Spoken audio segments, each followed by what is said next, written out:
নাটোরে একটি শক্তিশালী নেতৃত্ব হয়তো আমরা পেতে যাচ্ছি, যারা নাটোরের মানুষের পক্ষে থাকবে, চাঁদাবাজ এবং সন্ত্রাসকে এই নাটোরের মাটি থেকে চিরতরে নির্মূল করবে। আপনারা জানেন এই নাটোরে জুলাই গণ অভ্যুত্থানের ৮ জন শহীদ রয়েছেন।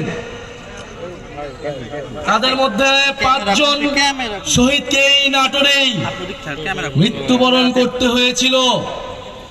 ফ্যাসিস্ট স্বৈরাচারী শেখ হাসিনার সরকার আমার ভাইদেরকে, বোনদেরকে হত্যা করেছিল।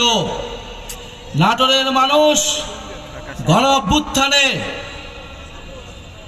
যেভাবে লড়াই করেছিল বুক চিতিয়ে, নাটোরের ছাত্ররা, নাটোরের জনতা, নাটোরের শিক্ষক সমাজ সবাই রাজপথে নেমেছিল।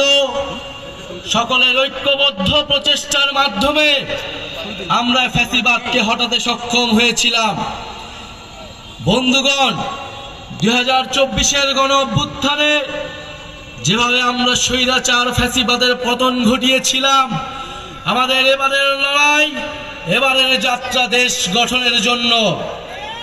কারণ আমরা স্পষ্টভাবেই বলেছি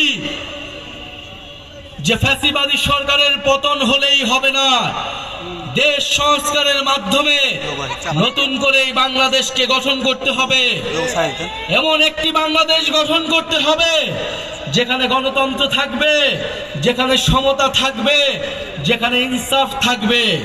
একটি দুর্নীতিমুক্ত বৈষম্যহীন বাংলাদেশ গড়া এই তরুণ প্রজন্মের, এই গণ অভ্যুত্থানের ছাত্র জনতার আকাঙ্ক্ষা। কিন্তু 5ই আগস্টের পর থেকে সেই আকাঙ্ক্ষা থেকে নানা পক্ষ সরে গিয়েছে। আমরা আজকেও শুনতে পেয়েছি আমাদের নাটোরের এই কর্মসূচিতে ন্যাক্কারজনকভাবে বাধা দেওয়ার চেষ্টা করা হয়েছে, আমাদের ব্যানার ছিঁড়ে ফেলা হয়েছে।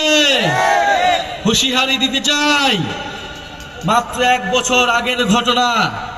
এই ব্যানার ছিঁড়ে কর্মসূচিতে বাধা দিয়ে যারা ক্ষমতায় দীর্ঘায়িত হতে চেয়েছিল, তারা আজকে বাংলাদেশে তাদের ঠাঁই হয় না।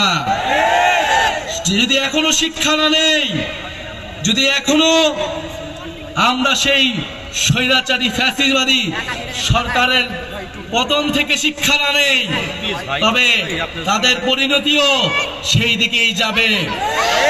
প্রিয় বন্ধুগণ, আমরা জানি নাটোরে কোনো ভালো শিক্ষা প্রতিষ্ঠান নেই, উচ্চ শিক্ষার কোনো প্রতিষ্ঠান নেই। আমাদের এখানে গ্যাসের সংকট রয়েছে। আমরা এত উন্নয়নের গল্প শুনেছি, কিন্তু আজকে নাটোরে আমরা দেখি এত ধরনের অবহেলা এবং বৈষম্য। জাতীয় নাগরিক পার্টি আপনাদেরকে কোনো মিথ্যা আশ্বাস দিতে এখানে আসেনি। জাতীয় নাগরিক পার্টি এখানে এসেছে যেই তরুণদের, যেই ছাত্র জনতার আহ্বানে আপনারা গণ অভ্যুত্থানে অংশ নিয়েছিলেন, সেই ছাত্র তরুণরা একটি নতুন রাজনৈতিক দল গঠন করেছে। সেই তরুণরা এখন দেশ গঠন করতে চায়। আপনারা সেই তরুণদেরকে সহায়তা করুন, সেই ছাত্র জনতার পাশে এসে দাঁড়ান।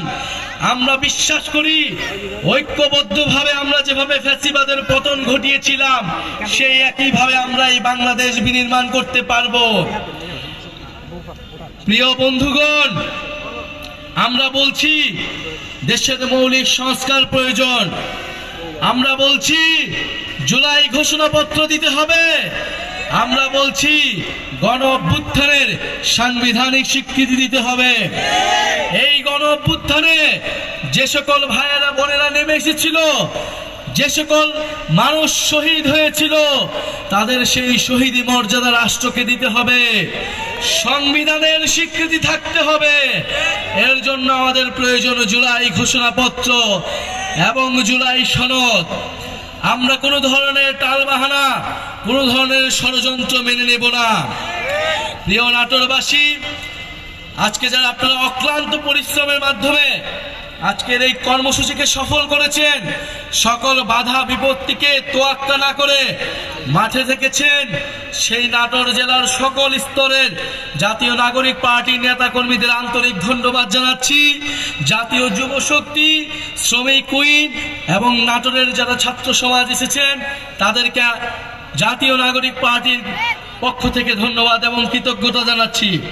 আরো ধন্যবাদ জানাচ্ছি আপনারা যারা এখানে আমাদের শুনছেন, সাধারণ মানুষ যারা আমাদের এই অংশগ্রহণ করেছেন, তাদেরকেও বলছি আপনারা আস্থা রাখুন। যেভাবে গণ অভ্যুত্থানে আমরা আপনাদের প্রতি কমিটেড ছিলাম, আমরা আপোষ করি নাই। ইনশাল্লাহ দেশ গঠনের এই যাত্রাতে আমরা আপোষ করব না। আপনাদের অধিকারের জন্য আমরা সব সময় রাজপথে থাকব। যারা নাটোরে দায়িত্ব নিয়েছেন তাদের প্রতি আন্তরিক ধন্যবাদ এবং কৃতজ্ঞতা, যে নাটোরে একটি শক্তিশালী নেতৃত্ব হয়তো আমরা পেতে যাচ্ছি, যারা নাটোরের মানুষের পক্ষে থাকবে, চাঁদাবাজ এবং সন্ত্রাসকে এই নাটোরের মাটি থেকে চিরতরে নির্মূল করবে। প্রিয় বন্ধুগণ, আমরা দেশ গড়তে জুলাই পদযাত্রায় 64টি জেলায় যাচ্ছি, সকল মানুষের কথা শুনছি, মানুষকে আমাদের কথা শোনাচ্ছি। আমরা হয়তো আজকে খুব অল্প সময়ের জন্য আপনাদের কাছে এসেছিলাম, তাই আপনাদের কথা হয়তো আমরা সম্পূর্ণভাবে শুনতে পারিনি।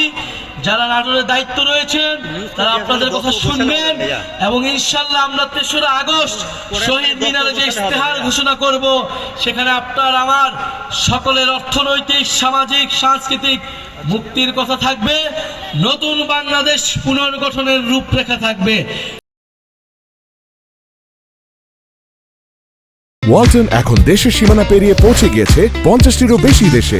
ওয়ালটন, ঘরে ঘরে বিশ্বজুড়ে।